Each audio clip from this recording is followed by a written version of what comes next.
Ensonga za Dr. Miria Matembe zikyalanda tannaba kumanyibwa wawaali. Bikyagenda maaso eggwanga Uganda bingi nnyo ebigenda maaso okweraliikiriza bannansi n'okubeewanisa emitima. Nkwaniriza nnyo nate olw'eggulu amakya akawungezi kano ak'olwaleero ennaku zombi ziri 25 mwezi gwa mukaaga mwaka 2026. Yenze muzzukulu wa Gamuga Moses Wamala mbaaniriza mwenna bw'obeera nga oli mugoberezi wange omujja nkusaba genda maaso ogoberere omukutu guno ng'osubscribinga ate era olikinga obubaka buno obugabaneko ne banno kubiriza n'abalala bajje batwegatteko ku mukutu guno okusunsula ensonga n'ogoberera ensonga zennyini ezitukwatako nga bannayuganda. Ezo zennyini zetukkiriza nti zijja kuzimba eggwanga Uganda Eyenkya era ffenna okuyita mu birowoozo bino tukkiriza tusobola okubaako engeri gye tukubaganya ebirowoozo n'okozesa amaloboozi gaffe ssaako n'obubaka obuwandiike okwoleka biki bye twagala. Mu kuyita mu nfuga ennambulukufu, accountable leadership, transparent leadership n'ebirala byonna, obukulembeze obwesimbu, obukulembeze obulungi, good governance, kwegamba omukutu guno tukkiririza mu maanyi g'eddoboozi n'okwogera n'abantu okweyogerera nga eddembe lye lituweebwa ssemateeka. Nabwe ekityo twagala nnyo okuwa abantu bonna omwaganyo okubeera nga beeyogerera naffe ffennyini nga bannamawulire okukola omulimu guno. Kale bw'obeera ng'okikoze ng'omaliriza subscribing agenda maaso ogaba n'obubaka sinakindi osobola okussaako by'olowooza ku bubaka buno bwe ngenda okubeera nga nkola oba bwe nkola olunaku luno olwaleero. Kale olunaku olw'eggulo ffenna amawulire ndowooza twagategedde ag'okulumba eyali omubaka wa Parliament ate era yaliko minisita mu gavumenti ya National Resistance Movement Dr. Miria Matembe ayogera ebigambo nga bwe biri ate era omulwanirizi w'eddembe ly'obuntu n'okulaba buti eggwanga Uganda bwesobola okubeeramu emirembe n'enfuga eyo nyini egoberera amateeka ne ssemateeka. Ffenna twabitegedde era emboozi zasaasaanidde emikutu emigatta abantu we zagenda okuwerera essaawa 5 oba we zaweredde essaawa 5 ku makya ag'olunaku olw'ejjo ennaku z'omwezi nga 24 omwaka 2026 omwezi ogw'omukaaga oba June, ng'ensi yonna emaze okutegeera nti ab'ebyokwerinda badde bakwataganye n'emigemerawala bayolekedde mu maka ge Luzira era eno gye basanze ng'omwami we yaaliwo yekka, omukyala teyabaddewo era n'olwekyo ne kikakasibwa nti yasimattukidde watono awalemekera okubuuka ogenda maaso okubeera nga yeegatta ku Elias Lukwago, retired Dr. Kanukiza Besigye n'abalala abazze bawakanya gavumenti abazze bateekawo obubaka obwoleka n'okuwakanya byonna ebikolebwa gavumenti olwaleero okusingira ddala akulembera amagye olwaleero ye Muhoozi Kenneth Rugaba. Kaakati ekyo nno kigenze maaso okweyoleka nti twandyolekera ebyaliwo mu Bufalansa eyo mu French Revolution. Tujjukira omwaka ndowooza gwali 1789 we twatuukira 1793 the reign of terror. Nja ndowooza kukolera program okumenyeramenyeramu okulaga how we are headed for that oba engeri gye tuyinza okubeera nga twolekera oba mu butono oba mu bungi oba mu kisusse the reign of terror. Abasoma ebyafaayo mu secondary n'abo bazze bagoberera ebyafaayo era bazze babiteekako omuguluko Elise George musobola okunjulira nti ddala kituufu akaseera ke tulimu ng'eggwanga kaakazigizigi kaakanaayo cyane eggwanga liri mu masaŋŋanzira at crossroads. Oyenna ayagala okuvaayo okwogera n'okuwakanya byonna ebikolebwa abakulu yandibanga ekiyinza okuddirira kya kumutulugunya, kumuzikiza oba kumuggyawo, okuziba omumwa gwe n'ebirala. Byebyo byennyini ebigenda maaso ku Dr. Miria Matembe nga bwe nabategeeza nti ennaku z'omwezi zabadde 24 mwezi gwa mukaaga omwaka 2026 butereevu nnyo neesitula n'enjolekera amaka ga Dr. Miria Kobulunga Matembe. Nabwe ekito actually zadde 23 yes ennaku z'omwezi zali 23 we twakolera interview eyo. Kakati njagala okubawaako ku bitonotono naye ngenda kutuukawo awo okubategeeza biki bye twalimu oba ne conversation even before going on air na biki bye tuyitamu nga bannamawulire okukola interviews zino bweziti ez'ekikula bwe kiti.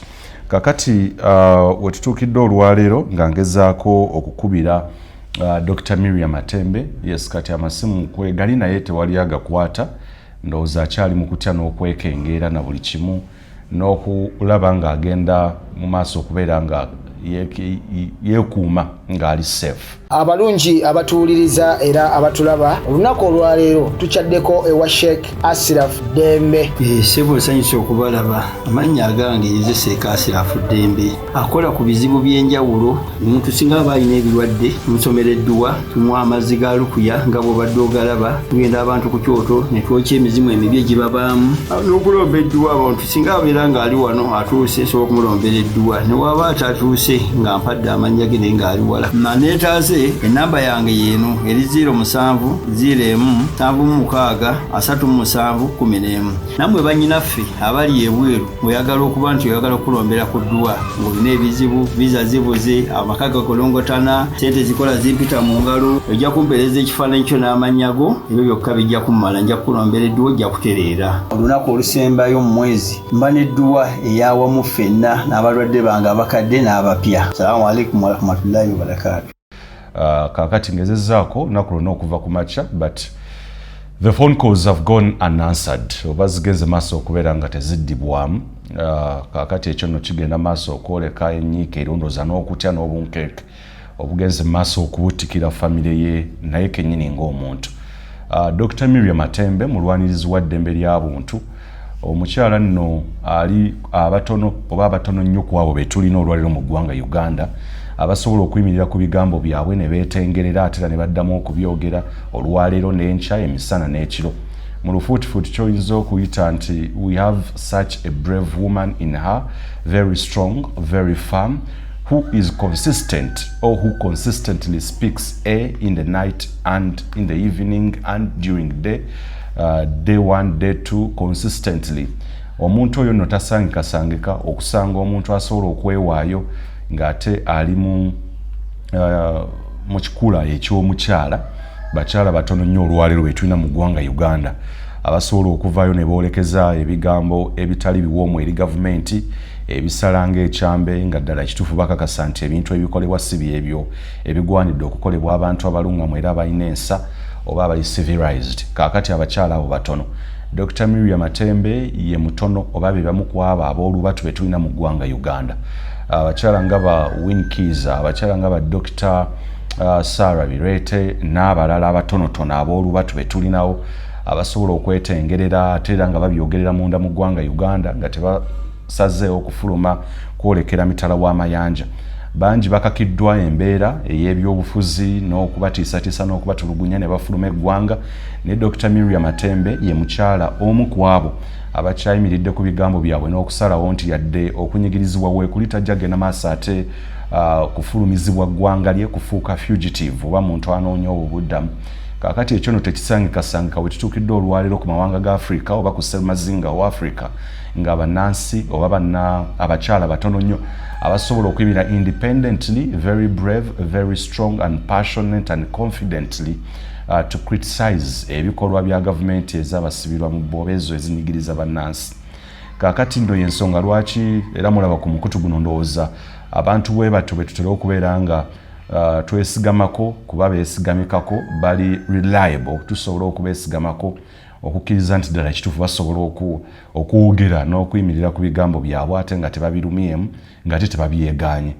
Kaakati Dr. Miria Matembe natandika okumuinterviewinga emyaka giyise nno ndoza tugenda myaka kati 5 bweddu nga nfunamu okwogerezeganya naye ogenda mu maaso okubeera nga awa endowooza ze nakiki kyalowooza ku ggwanga Uganda bw'erina okukulemberwa kuba bw'obeera nga ogoberedde omukutu guno description yaagwo oba obubaka bwagwo era n'ensonga lwaki twaguggulawo kuba bannayuganda mwaganya mu okubaganya ebirowoozo n'okwogera kuba tetukkiririza mu kuyiwa musaayi na kuttiŋŋana nti ate okubeera nga tokkanya noono tulina kubeera nga tujjayo bisono. We believe in dialogue, we believe in communication, we believe in the power of the voice. That's why we host different people.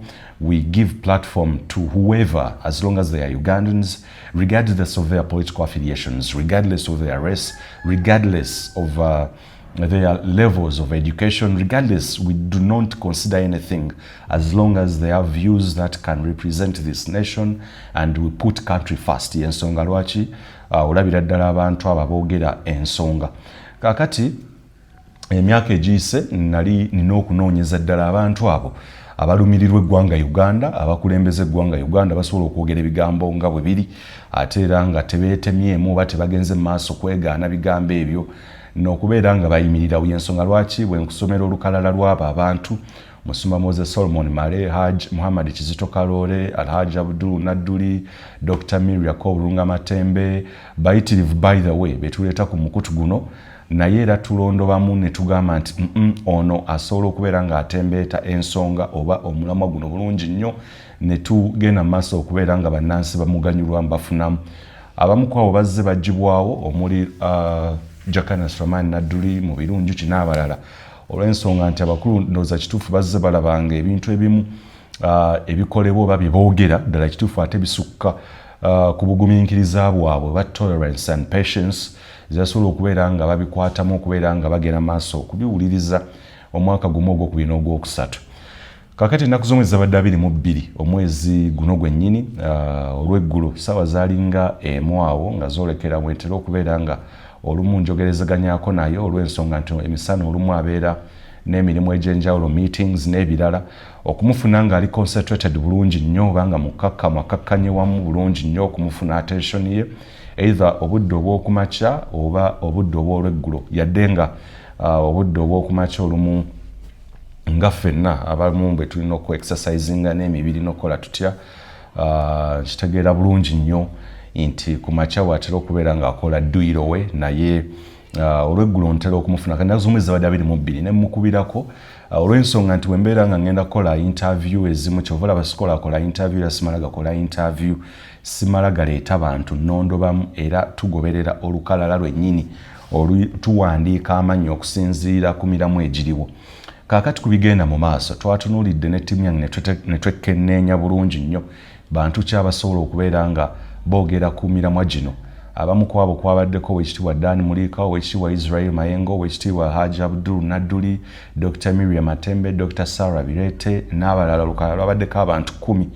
Naye ku abo be twakubidde era Dr. Miria Matembe ttiimu yange ne tuselectinga era bw'olaba buli interview gye tuleeta nga ezidde ddala oba ejjidde ddala ku mulamu gwennyini ogenda mu maaso mu ggwanga Uganda tuba n'amanya ne tumanya the guest list mu lulimi olufuutifuuti guest list ne tuwandiika abakyala ne tuwandiika n'abaami naye abo bennyini abasobola okwogera ensonga abalina ebyafaayo abalina omuzinzi abalina eddoboozi nga ddala kituufu bw'omuleeta ku mukutu tagenda kuyisibwa mu maaso ate n'abantu bajja kuwuliriza si kuwulira buwulizi n'abo aboogerwako bawo the authorities obukulembeze busobola okubaako enkyukakyuka ze bukola oba sinakindi okulaba nga abantu abamu wabawo enkyukakyuka okulwanira eddembe ly'abantu.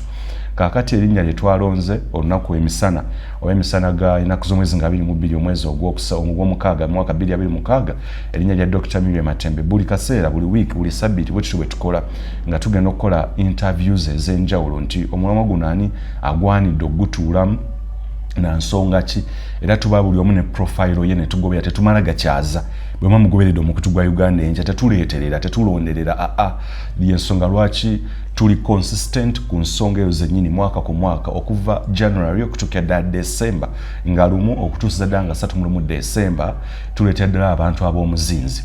Kakati nze ne ttiimu yange tutuula buli kaseera periodically okulaba nga tureviewinga ne content tulabe ono ya performinga atya abantu nga mmwe mwayanukula mutya ensonga mwazitwala mutya nogenda maaso okukola okunoonyereza abakulu munda mu gavumenti n'ababooge ebyayogerwa ebintu bino byatwalibwa bitya kuba binnyo bye tukola n'okugenda maaso okutaasa obulamu bw'abantu bano ate olumu betuleeta nti kati noga nti wano kati ono tuyinza okubeera nga azze nnyo waneno tuleete gundi kuga tugoberera ebintu bingi ku mukutu guno n'okugendera mu maaso okugoberera embeera eriwo mu ggwanga for even safety reasons. Kakati olw'eggulo ssaawa emu wakati wa ssaawa 1:02 naweebwa obuvunaanyizibwa olw'ensonga nti era abantu abasinga mu face oba mu camera nzaalabika nabo ate era ndi omu ku abo abakulira omukutu guno nagenda maaso okubeera nga nkwasibwa obuvunaanyizibwa obw'okubeera nga mukubirako okubeera nga twogerezeganya era musabe mu buntu okubeera nga tugenda maaso tukolayo okwogera oba kiyite interview ku nsonga eziriwo mu ggwanga Uganda. Obudde nno nza twayogerera call yagenda dakiika ezisoba mu 3 nga twogeramuuko twogere ku kino tukwasaganye kino twalina ensonga ezaaliwo yali eya Dr. Kanukiza Besje okubeera nga akyali mu nkomyo n'olwaleero amidst byonna ebigenda maaso the threats ebitambulira ku mukuto gwa X ebiteekebwayo mukulu Muhoozi Ken Rugaba ye CDF w'eggwanga Uganda era ye First Son era yakulira ekisinde kya Patriotic League of Uganda. Twalina omulama gwa Martha Karua olunaku olw'olwennyini yaganibwa ennaku zomwe 22 yaganibwa okuyingirwa munda mu ggwanga Uganda n'addizibwa ku nnyonyi n'addizibwa mu ggwanga erya Kenya gye yazaalibwa oba gy'awangalira. Omulamu ogwokusatu gwali okwogera ku Ssaalongo Erias Lukwago okuganibwa kwe okweyimirirwa oba okumukkiriza okweyimirirwa gy'emiramwa esatu gye twalina. Kakati ku kkoolo eyo bwe tubeera twogera tuba kikuba kuwayamu bwe tukwata wano tukwasaganya ebeera interaction before the show n'okukaanya ebimu bye tusobola okubeera nga twogerako era ebeera request ey'okubeera nga tumusaba ajje alabikireko ku mayengo g'omukutu gwa Uganda Eyenkya. Buli muntu gwe mulaba tumukubira essimu abamu mu buwandiike ne tuba requesting oba okubasaba okubeera nga tugenda maaso twogeramuuko nabo era essimu eyo essimu ezo oba okubakubira oba invitations ezo ddala ekituufu zibeera very polite ate era nga zeesigamiziddwa ku nsonga enkulu ezigenda maaso mu ggwanga Uganda. Omuntu wa ddembe okukkiriza n'okudeclininga. Waliwo bendaba mu comment section waliwo abadde video ne bagamba nti simanyi abantu bano mubateeka mu buzibu, but no, si kubateeka mu buzibu naye nga bannamawulire nga bwe tunajja ku kyalo ne tufuna ebirowoozo by'abantu okusinziira ku mbeera eriwo ogamba nga ekibba abantu, ekibba ttaka, obutemu naki, tosobola ate kunenya messenger oba munnamawulire olw'ensonga nti ono akola mulimu gwe kuweereza abantu. Era obuweereza bwonna tubukola nga twesigama ku bantu kuba amawulire nabagamba ebbanga lyonna nti amawulire si g'abannamawulire. Amawulire g'abantu. Journalism is not for journalists, rather it is for the people. So kakati amawulire bwe gabeera g'abantu era tulina okubeera nga era tuweereza abantu nga tukolagana n'abantu. So abalina arguments ezo abantu bano mubateeka mu buzibu munnanga abantu bano tetubateeka mu kamera lwampaka because kimenya mateeka. Tubasaba mu buntu humbly. It is an invitation we extend to these people to invite them to share their feelings, to share their sentiments, or to share their arguments, to share their opinions in regards to matters pertaining this country. That's why we make phone calls, we send emails, we even at times write letters to invite these people or even use their platforms which they are convenient to or accustomed to, and we invite them, and there are those who decline the invitations, but we still do not go right ahead to criticize them or even go an extra mile to press them to answer. No, that's not the professional way or the code of ethics. So nakuzomeza 22 era namukubira essimu ne twogerezeganyaamuuko abaako n'ebirala by'abakubuuza kino nakiri okulaba oba naye ali up to date kuba olumu alwawo okutuula n'alaba amawulire ago nti atudde essaawa namba ali okwo engeri gy'aba bizi n'emirimu miyitirivu nnyo. Kakati era twamala ndowooza eddakiika nga 2-3 nga twogerezeganyaamuuko nti waliwo kino nti aha tuyitewa n'ebirala bwe bityo era ne tukkaanya kuba ku ntandikwa nali mugambye nja kubaawo ssaawa 3:30 nja kubeera ntuuse mu makaago. Nenanga nti niyinza okweya ne engagements endala oluvannyuma nandikusabye ojje at least ssaawa 2:30 tubeere nga tutandise. Era nabwe kityo professionally abansomesa amawulire ganeeno banna bino byenkola byonna bantegeeza buli bwogolokoka nga wakoze appointment n'omuntu ow'obuvunaanyizibwa oba ow'ekitiibwa ng'oyo nga twagikoze eggulo limu bw'ozuukuka ku makya essaawa emu kuba tulina n'obudde bwe tukubiramu abantu ne bwe tutabakubiramu. However, waliwo ate n'abamu be tumanyi nga babeera busy nnyo ng'essimu ku ssaawa 4 ng'okimanyi agikwata even though it's beyond press time oba obudde obuli official abantu bwe bakolerako. N'olw'embeera osobola okwesanga omuntu abadde mu kooti abadde busy naki n'akuweereza ka message nagwa no nkubirako obudde bwe buti. Kati dokita ye ali comfortable obudde obwo okwogera nga era n'obudde obwo nange nkimanyi bulungi nnyo ti around that time for a phone call okubeera nga for a communication you speak to her nga ali comfortable and concentrated around that time. So nemukubya ne twogerezeganya ne tukkaanya nti amakya g'ennaku z'omwezi nga 23 ssaawa 2:30 okusinziira mu maka ge Luzira tusobola okwogerezeganyaamuuko ne tukwasaganya ku miramu egyo nnyini era twagikkaanyaako butereevu nnyo. Naga nti guneeno era bw'abeera nga ebimu talina information emala bulungi akkirizanga munnamawulire olina okubeera n'obubaka information osogenda maaso n'omutegeeza ebibaddewo kino kyekibaddewo na kino in case because amawulire gabeerawo buli ddakiika buli second asobola okubeera nga mabega w'amawulire by a second or by a minute. So kati mu conversation eyo era twamala n'amboza ku bya Martha Kaluwa bamukoze batya naye ekituufu ekibaddewo because she is speaking with a journalist, so aba asuubira nti olina omuwa information okugatta ku eyo gy'alina n'alaba gy'alina era waliwo lwoba omukubira nga awulira ndowooza waliwo kobadde omisa nkotalina but I've received this, I've had this, how true is this? Agenda okujja ku mpewo nga ddala ekituufu ali well conversant era nga alina obubaka oba bwino amumala obulungi nnyo okwogera ku nsonga eziriwo. Era bwe butu bwe tukola bulijjo n'abagenyi abatali bamugo w'ekitibwa Dan Mulika nti mwogerezaganya n'olumu ne call n'etwala essaawa n'olumu n'akuyita n'akugamba sooka ojje tutuule twogerezeganyemu tukkaanye ku biki bye twagala twogereko oba byoyagala twogereko sinakindi n'okumanya wa we tulina okukwata sifiyas wano na wano simuwa bibuuzo naye okubeera nga kwega mugenze ku mpewo nga mukkaanyiza. So njagala omuntu abadde tategeera kintu ekyamanyi nti tuyita mu process abantu bano bakulu babuvunaanyizibwa batuzaala.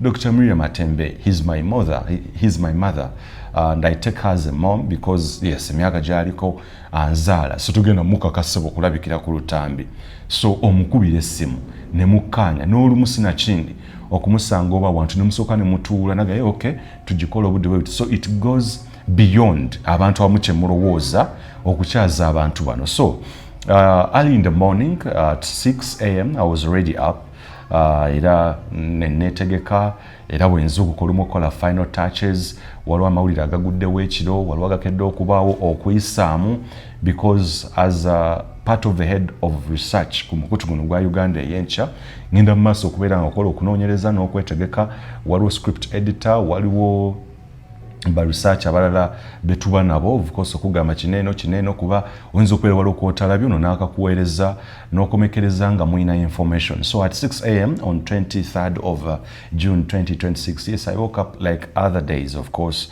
very healthy and with a very sound mind, yes, with my research nerokeera noddamu n'osoma naye ekiro obeera n'omanya kakati bw'anaaleeta argument eno I have to back it up with this, I have to ask this question, I have to have some articles okuddamu zisomeza ssemateeka okuddamu okugoberera process eyayitamu okubala nga amateeka gakolebwa kwegamba articles ezimu tuziddamu ez'amateeka oba ssemateeka acts ezimu okubeera nga nenga munnamawulire omanyi kyogenda okwogerako nti ekintu kyagenda okwogerako it's not new to you okirina era okitegeera bulungi kati olumu tuddamu ne tukola revision. So ekiro oba akawungezaako olw'eggulu olwo namala okwogera naye era ekiro for 2 to 3 hours obeera mu kusoma bino okusomako mu kitabo kye okuddako wano ogenda mu comment section ezimu ku interview ezisembyeyo n'ojjamu ebibuuzo mbamu ebibuuzo kugamba it is a huge task si kyangu okubeera ng'okola interview netuukagana n'omutindo ate era abantu bonna ne baginyumirwa olw'ensonga nti abalina PhD abalina zi masters abalina obuyigiriza obwa waggulu abantu abayivu bayitirivu nnyo n'abatali bayivu olina okubalansinga kyonna. So wakati mpeebwa eddimu eryo ly'okutuula okugenda mu maaso okukola research ayinvolvinga okusoma ebitabo ayinvolvinga okusoma amateeka ayinvolvinga okusoma amawulire agaba galiwo ku online ne mu print okulaba amawulire kwegamba bintu bingi nnyo n'ogenda ku interview ng'oli well informed. Kakati ku makya ssaawa ewereemu ya nnaku z'omwezi 23 omwezi ogwa June omwaka 2026 nga mmaze okukola ebyo byonna n'okwongera okuddamu okuyisaamu n'ogoberera emikutu egy'amawulire waliwo ekipya ekiguddewo ogenda n'emikutu gy'ebulaayo ogigobererako naki because osobola okukozesa references ng'ezo katugeze nti Minisita w'Ebungereza alekulidde ne bino byonna it can form part of your question or discussion you're going to have with your guest. So era nga bulijjo has a norm ng'abantendeka era natendekebwa amawulire n'obugasomesebwa okeera muntu n'omukubira nti Doctor, good morning, are you okay, are you still in position to do this interview? Kakati ababadde batategeera ababadde benda babakomentinga ne argument eyo nti abantu bano mbateeka mu buzibu. Interview we scheduled the interview at between 7 and 8 the 22nd of this month. We had to do it at 8:30 in Luzira, at her residence in Luzira, on the 23rd of June. So you have to call your source, you have to call your guest. Are they still in position? Because omuntu asobola okubeera nga mu matumbi budde yafunye obuzibu, abantu abamu baba n'ebirwadde byabwe, but era omukubira, when you wake up, before you set off, hello, good morning, are you okay, doctor? I hope you're in a very fine state to do the interview. Are you still in position to have this interview done? That is the professional way. Inti wamukubidde eggulo limu, era bwe tukikola wamukubidde eggulo limu nakkiriza, naye olw'okuba nti tubaawo n'ebiteebereka mu mbeera zaffe ez'obuntu era n'obulamu, asobola okubeera nga yafunye obuzibu in the middle of the night, oba wavudde ku ssimu n'afuna obuzibu bwonna, oba in case of anything. So you have to go right ahead before you even film them or even have an interview with them. Are you still in position to do this interview? Yes or no? Yeah, oba ninamu obuzibu? Yes, you come. That is another confirmation. So you set off at 7, but the interview is scheduled at 8:30. And still, even if, because we approach what tuka olumu koset an hour before, or minutes, let's say 40 or 45 minutes before the interview, so that you prepare enough. Nebo waba ucho nechitebere kamba musobola okukyanganga. So olumu tukerewamu olw'embeera y'amakubo, traffic jam, olumu amakubo agamu bagaziba, olumu amakubo agamu osanga bagakola kibalina we bazibye, but that day everything was clear, era ne twolekera bulungi nnyo, era ne tusookera ne tuddamu era ne tutuula, we agree again okuddamu okugoberera n'okunnyikiza biri eri nti okay, era okutandika okurecordinga. Okay, we can begin. So that is the process.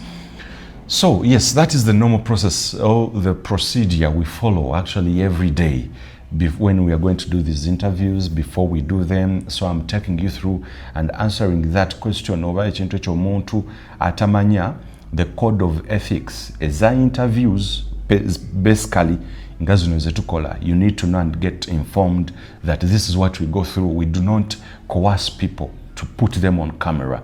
We go through a process, and it starts with writing down or scrutinizing the guest list as far as the topic is concerned. We first get the topic, we get the guest list, or we write down the guest list, then we choose who to call. We can go with this one, with this one, with this one, for this reason, and we make a phone call. So era show yakolebwa abantu bangi nnyo ne mugiraba ne mugigoberera. Ekirungi ekyenjagala era byemmanyi ku Dr. Miria Matembe nti bye yakugambye ekiro oba olw'eggulu oba naki bisigala byebimu, muntu atakyukakyuka. Ekigambo kye yakugambye ekiro kyasigala akugamba even mu buntu awongozze, bw'otuuka kikeerezi, but even the press, you come late, what and what, n'amala n'akulinga, then you do the interview. If you have reasons nga ziwulika ziri genuine, naga okay, but next time we do this. So I get welcomed, era kinsanyusa nti professionally I'm at on top of the game. Ne bwe luba oluggi ndusanze nga luggule, I don't just enter. Caretaker in the morning yaliwo okubaako era n'alongoosa olugja, the big compound, they have a very, very big compound, yali alongoosa naki, but I knocked. Yadde nga nali nkimanyi nti gate obudde obwebeera kinzigule, but I knocked okunzigulirawo. That shows they have given you access okubeera munda, nti yadde yakuyise netekitegeeza nti osanye gate omale gayingira. Professional code of ethics. Era nkonkona bulungi nnyo ku gate ye, ebigambo written very well. I'm forgetting angels at guard. Yeah, angels at guard. Era nenkonkona bulungi nnyo, omwami ne mubuuzaako nenyingira. So yes, I was of course invited in. Yeah, tugenda maaso ne tutuula. She was dressing up and preparing herself. Yeah, netugenda maaso. We had breakfast, by the way. We had breakfast together. era emirundi mingi buli wengendayo they welcome you, very hospitable people. You get welcomed, you're given breakfast, you're given tea, and at times there are times when we've done interviews in the afternoon, you get served lunch. Very hospitable family, I must say. You cannot go there at Dr. Miria Matembe's place and you're not given breakfast, you're not given lunch. So that's the beauty about at times even being hosted or being invited at her residency. But that's not the real issue. The real issue is being hospitable. Yes, it is they are a very hospitable family. There are times when I remember, I think it was last year or in 2022, 2023, around there, when I gotten with my team, we got an invitation for an interview.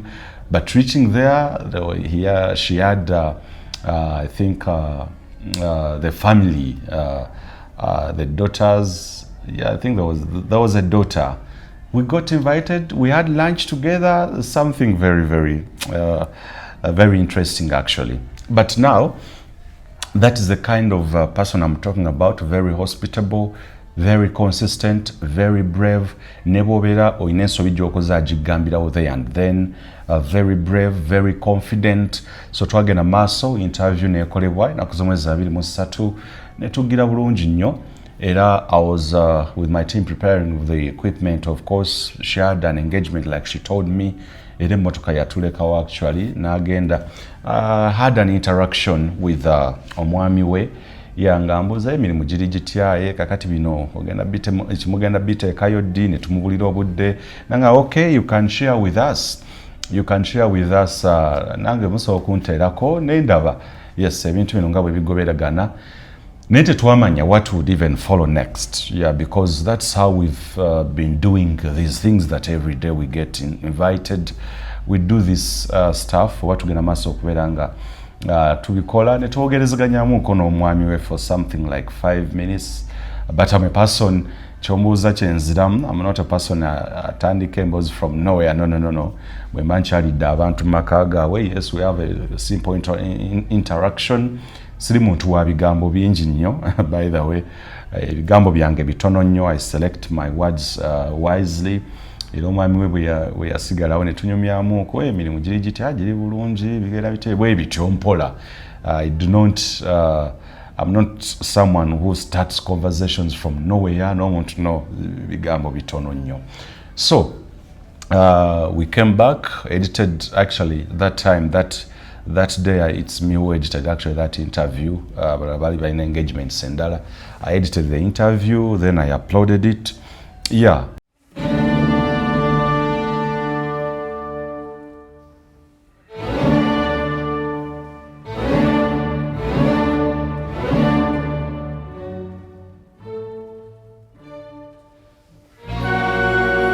So, yes, someone asked whether we do not fear for our lives while doing these things.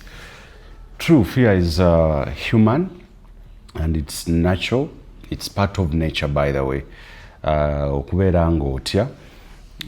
But regardless, that does not stop you from doing what you passionately doing what you really love. So it doesn't stop us, however much, yes, we have to be security cautious because we understand the situation is not really okay.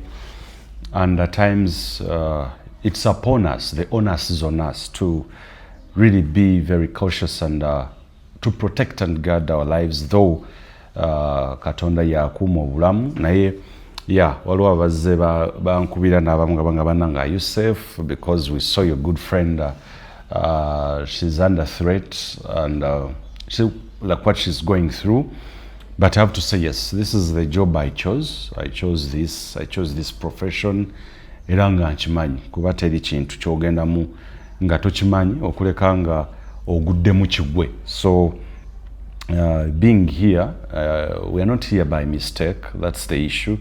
We need to all note. So kakati byonna ebikyagenda masere ebiro, we still pray for doctor's safety so as she goes through this. I know she's gone through a lot okutuuka ku myaka egyo kyo kituufu abeera ayise mu bingi. So we pray for her safety and we know that she will be safe.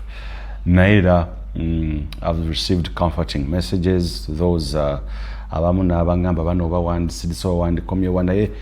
At times there is nothing to do, only that to keep doing what you know is right and being consistent at it, sticking or being very firm and sticking to it and being confident because you know you're not committing a crime. So ensonga lwaki nti bino tuzuuka buli lunaku ne tubikola n'olafuba n'omanya nti kino kirina okukolebwa kino tekijja kukolebwa nabwe ekiti byonna bikolebwa nga tukimanyi nti we are doing the right thing. So ensonga lwaki nti Steven, the threats, the intimidations, the coercion and everything, we remain firm, we stand firm because these are part of the occupation hazards we expect amidst the curbing of dissent and of course gagging against the media okubeera nga buli omu ayogera. So naffe ababakyaza, yes indeed it's something we have to put in mind. I think wetujja mu maaso it would be very very hard to have these people hosted. It's going to be hard eyo maaso gye tulaga abantu okubeera nga boogera bigenda kubeera nga it's going to become increasingly difficult and hard for these people actually to choose. They will either choose silence oba okusala kugamba nti come what may oba ekijja kijje. But yes, I've received numerous messages from those who are concerned n'abantu really abali banjagala ennyo mbeebaza olw'ensonga nti yes nze yasembyeyo okubeera nga nkola interview ne Dr. Miria Matembe. Yes, of course era ekintu ekigenda maaso okweraliikiriza abalala baga onaabeera safe oli safe because my kind of journalism yeyeyo exposing n'okwogera ekintu nga bwe kiri. And I think that's what journalism should be about or must be about. And we did this, or I did this nga nkimanyi because I'm not new into this country. Sizaaliddwa lwaggulo ebizze bibeerawo nze mbigoberera. So those who are concerned, I appreciate you so much. But yes, I'm protecting and I'm trying so much to be security cautious because we know bangi nnyo abataagala bino bye tukola bibeere nga bigenda maaso okumanyibwa oba okubeera nga bipublishingibwa n'ebintu ebirala bingi. So that's the situation. I've tried reaching out to Doctor. I've not gotten yet to speak to her. I've not gotten an opportunity yet to speak to her. But I know in the near future, I know when she has confirmed that she's indeed safe, perhaps we shall have an opportunity to speak to her. But we pray for her. We of course appreciate her candidness, her boldness, her confidence to keep fighting and of course fight for what is right and fight for human rights and freedoms in Uganda. So we will appreciate her so much. That's why I think you see we host people of her caliber, those who go an extra mile to fight for the freedoms and rights of people, to advocate for rule of land constitutionalism. I think she has not shied away from speaking the truth to power. That is one thing why we are even consistent to inviting her on our channel to at least share her views and opinions in regards to all sorts of topics we have and towards nation building.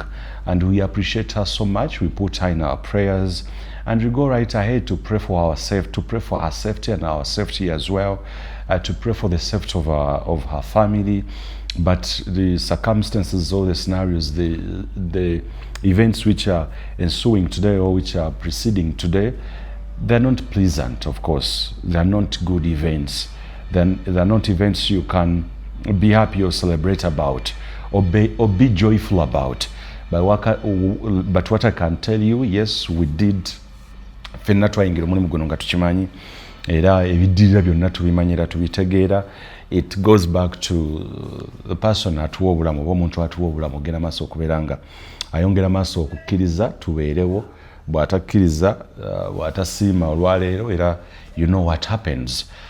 So mbeebaza mwenna okubeera nga muwaddeyo obubaka ate era tukyagenda maaso okubeera nga tuweereza oba tukola emirimu gyaffe ya Steven the threat, but we have to press on, we have to to persevere, that perseverance olumu n'ebimu tubiyigira ku bantu nga ba Dr. Miria Matembe okusigala nga bali consistent ate era nga boogereyo byennyini nga bwe birina okubeera misana na kiro awatali kwetiiririra. So that's the reason as to why we keep braving on ate ne tusigala nga tulemerako n'ebintu ebirala. So those are part of the lessons and we appreciate her, of course her devotion towards this. Nogenda maaso okubeera nga tatidde nga tatya.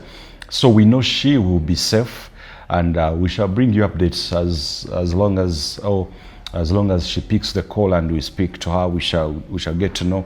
But for now, I think we need to give her some space to go right ahead, to keep safe. Atera okubeera nga kino akiyitamu because we understand emabegako bingi nnyo ebizze bibeerawo nga abantu abalina okukwatibwa bagenda mu maaso ne bapostingibwa ku X abalina okubuzibwawo and they make jokes out of it. So we know the situation si enyangu even for us. Naye we have to tulina okuguma ogenda maaso okubeera nga tetwolesa bunafu ate na butiitiizi. But well, bebyo ebimu byeninza okubamenyeramenyeramu ebitonotono ebyaliwo ku lunaku olwo.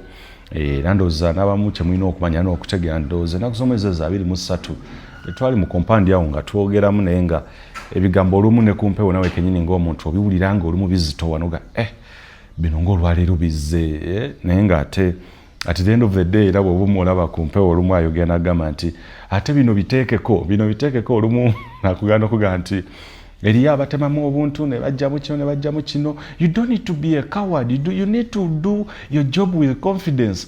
Can't you find yourself even the editors or the editorial bit of it ng'olina okumanya nti she spoke her words with lots of confidence but obitebeera akugenda akulaalikira nawo ng'obikola. That's the beauty about these shows nti akulaalika nti ate kano kateekeko kwegamba olumu bamanyi nti eri abamu abatya okubeera nga ebintu babiteekako oba okubeera nga bagenda maaso okubeera nga bali they publish of which on this channel kye tutakola unless nga tulina bye tulaba ebiri below the belt of the editorial the policy oba ethics oba professionalism.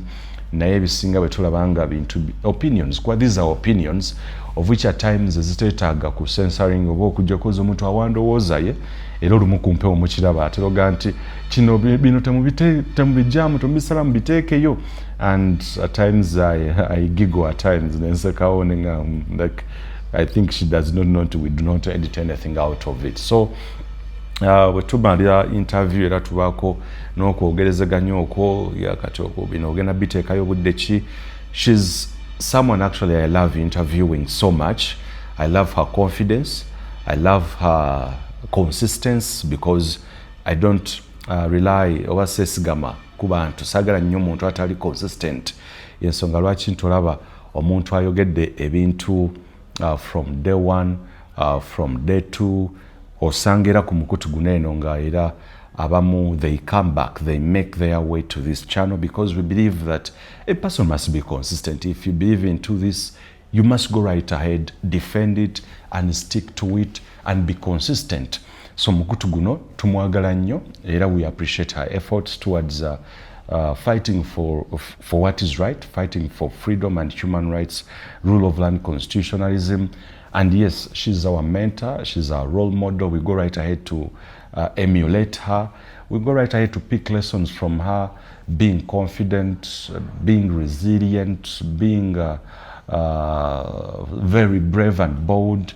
So I believe even we have to pick, even in journalism, we have to pick lessons from such people doing journalism that is based on confidence, on boldness and being brave and transparent. So that's one thing that I really love about her. That's why we oftenly invite her, or even extend our invitation to her, at least to have an interview or exclusive where we pick her views. So that's in summary of what I can tell you what really happened on that day, on the 23rd.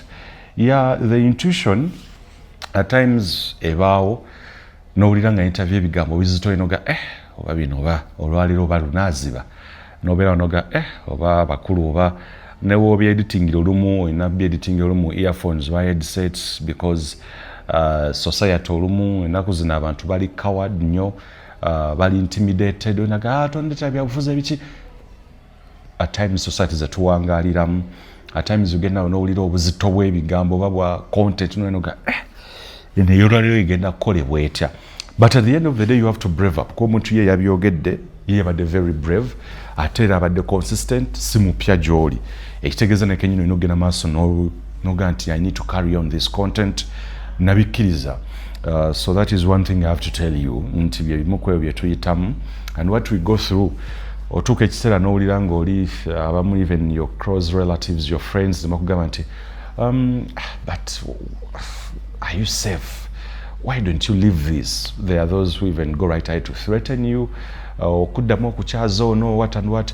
We go through a lot, and bearing in mind that we're still here in Uganda, and Tobikolo Chali in Uganda, there are those who have been forced even to flee their country. But this is the country where we've been born, we've been raised here, we've done everything literally here. So you believe no urge of leaving or quitting, because at times you feel when I leave, but well, at times safety dictates, so you never know what comes out of this. At times there are those who are forced, and of which the situation forces them out, and the circumstances force them out. And I'm not saying that what they are doing is bad. No, I have no offense. I have no problem with them, because life comes fast, and at the end of the day, you have to calculate your moves very, very well. So you have to be very calculative. So I believe it all goes back to God's intervention and protection, because without Him, at the end of the day, you might find that we may not be successful or even reach where we are. So we pray for the doctor's safety and her family, and even our protection. We believe we shall go through this, and okutya kukubaawo okwabuntu olw'ensonga abantu bendeta ku mukutu guno ebigambo biba bizitowa, si biwewufu, bibeera ddala nga byebyo ebizitowa, singa nti bivuma bivoola, naye obiwulira nga bw'obeera mutiitiizi mwana toyinza obutayagala kuddamu kubakyaza naki. Bangi nnyo ababeerayo ne bakugamba ne bakuwandiika kameseji, lwaki kati okyaza oyo yakola kino, but ogenda maaso n'okkiriza nti kyakola si kikyamu, kyakola kyekituufu. Yadde ebigambo bibaamuuko omukyayinza okuyita obuzito, n'owulira nga naye ebizitowa, naye okubeera confident, okubeera very brave and bold, going an extra mile to know that no, what she said, what he has said is right. It is the truth. Let me upload, let me publish. That is being brave. That is a sign of no cowardice, or being intimidated or being a coward. So ndoza na choosing ekintu kyemanyi nti ddala kituufu kyekituufu, ate era ne I associate with those people who speak the right, who speak truth to power, who speak whatever they feel like their opinion or their intuition tells them to do. So I believe, yes, amidst the threats, we must keep doing this. That's perseverance. And it's one thing we have to keep doing. We have to keep going. And my brothers in the same profession, I always see my brother Mordecai Mulisa actually picking some, actually that is someone I went to actually university with. I think that's why we are not here by mistake. You see him literally, we are in the same content. We are serving the same audience, same content. You see him doing this, and yes, that gives me hope that true, all of us, we chose this, and we are not yet to retire or to just say that we are dropping this. So I appreciate him so much. You can subscribe to his channel, Mordecai Mulisa Live. He's my good friend, and wherever you see a video of him doing at least like matters pertaining with national importance, go right ahead and like and share and follow and subscribe to his channel. I think I'll end this video on a very, very high note of appreciating you so much, and keep subscribing, keep following us, and go right ahead to support us. It's such always a pleasure to serve you. My name is Moses Wamala. Today we've just been interrupted with by your power blackouts, It's been on and off, but I believe with perseverance and confidence and boldness, we've come to the end of this show, and be blessed. Uganda Eyenkya.